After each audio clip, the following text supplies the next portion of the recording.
Yes Online welcomes you all. One more opportunity to get a job in India's banking sector. Now, Reserve Bank of India has come out with one notification, that is Grade B officer post. In this, the general posts are open for everyone. If you are interested to get a job in banking sector, I can say RBI Grade B officer post is the king of all bank jobs. Yesterday, the Reserve Bank of India has come out with no notification. Let us see the details of this notification. Now, the number of posts are 238 and the salary is 1,08,404 rupees. This is the approximate figure. If you look at the number of vacancies and the salary, now you can understand why it is to be considered as the king. In the recent times, we did not have so much number of vacancies from RBI for this Grade B officer post. So this is very much competitive in nature, because each and everyone who is already selected even as a probation officer in various banks, they'll be looking for working in Reserve Bank of India. One more reason why people are very much interested in RBI Grade B officer post.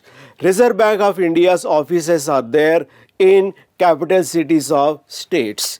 That means if you are selected in Reserve Bank of India, you are going to work only in those places. That means your station will be the capital city of the state. That means there is no rural assignment, and you will be spending your entire career in big cities, metro cities only.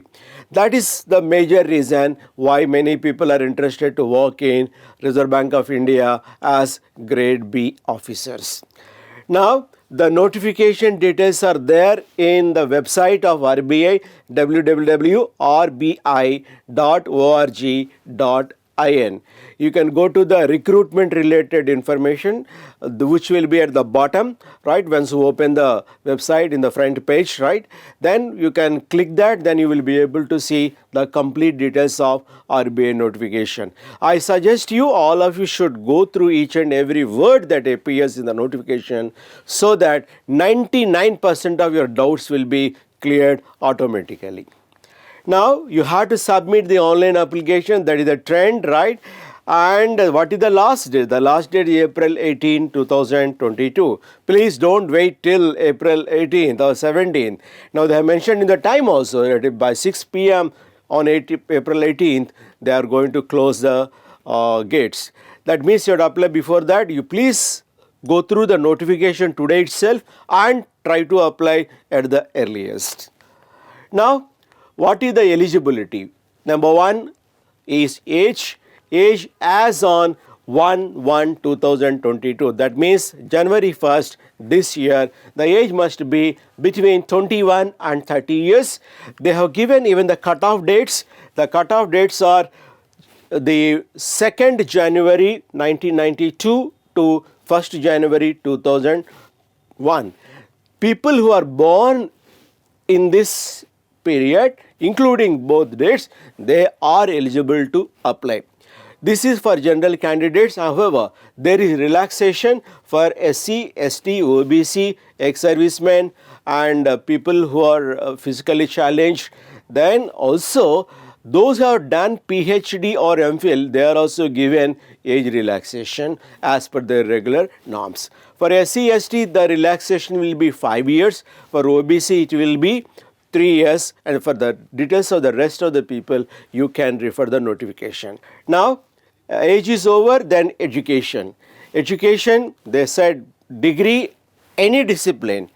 There is no mention of any particular degree or subject. So, any graduate, including engineers, they can apply, but the condition is that person, candidate, must have scored 60% and above in the degree.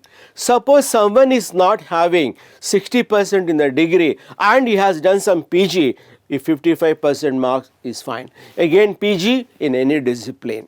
That means If you are a graduate and you are a first class graduate, you are eligible to apply. We need to understand RBI is a special bank. It is not a commercial bank, it is the central bank of the country. It is going to monitor all other banks, it is going to regulate them. So there is some special status for this and special recognition for this. So they are looking for people with a bit higher academic standards. This is the minimum eligibility to apply. However, there is relaxation with respect to SC, ST and physically challenged people. Now, if you look at the selection process, there is phase 1, it is a 3-phased examination, phase 2 and there will be phase 3, that is interview. In the phase 1, we call it as, again there will be an online examination. Those who qualify in phase 1 will be called for phase 2 examination, and those who qualify in phase 2 will be called for interview. Once interview is over, the final merit list is prepared by combining the marks obtained by the candidate in phase 2 as well as the interview process. That means the remaining two, the phase 2 and interview, they are important very much for the final merit list.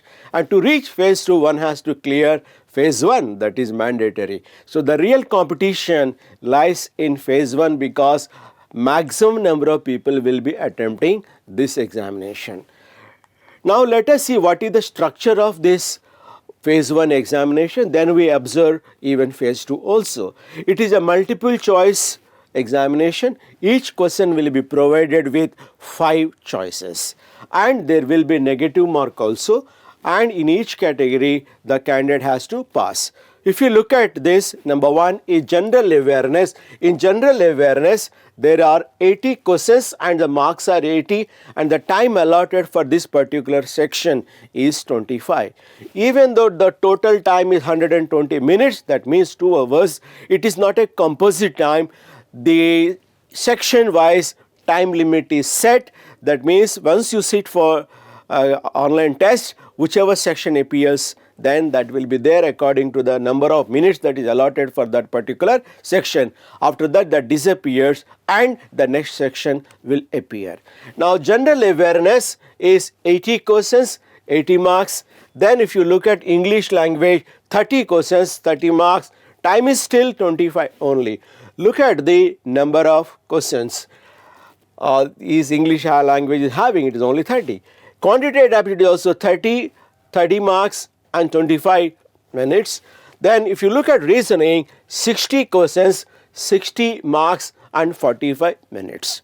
So if you observe this phase 1 question paper, maximum importance is given to general awareness and reasoning.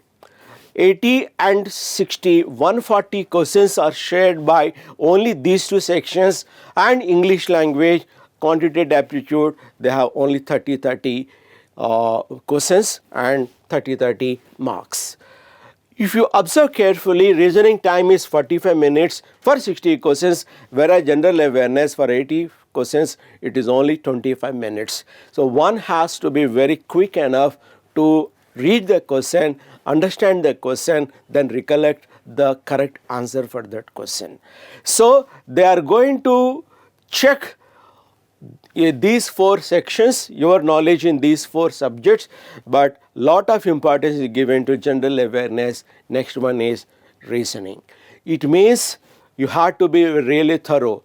In other competitive examination related to banking sector, we don't have so much of importance to general awareness there. Okay, so either it is equal or QA and quantitative aptitude and reasoning, they used to take the top priority. But here it is a bit different. So the questions will be little deeper when compared with other examinations with respect to the general awareness.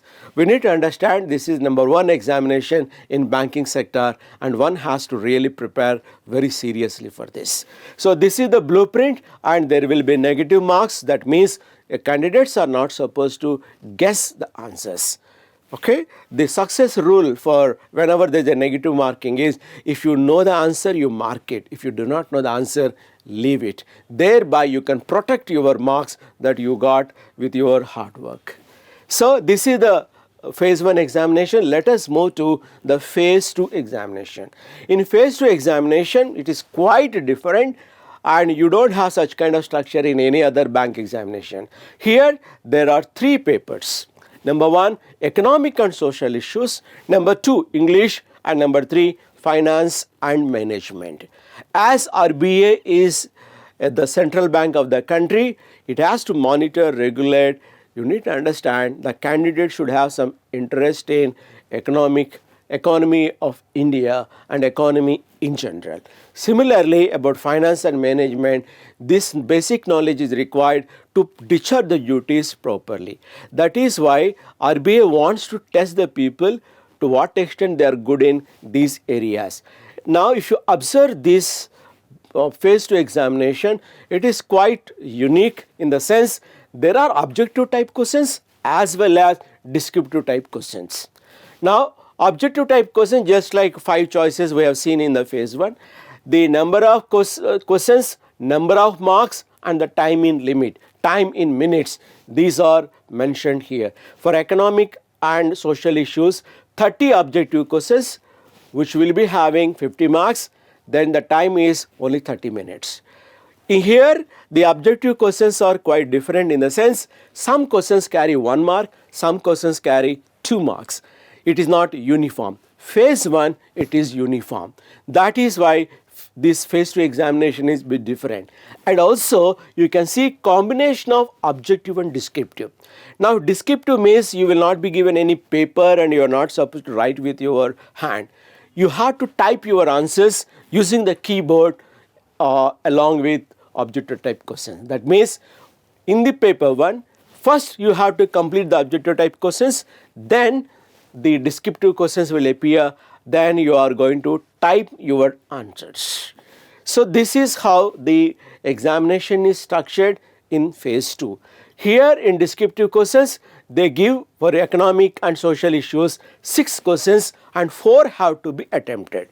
And total marks are 50, and to complete this paper, it is 1.5 hours, 90 minutes. That means 30 minutes here, 90 minutes here. The total time that is given for paper 1 is 120 minutes. That means 2 hours. And the total marks are 50 objective, 50 descriptive. Total it will be 100 marks.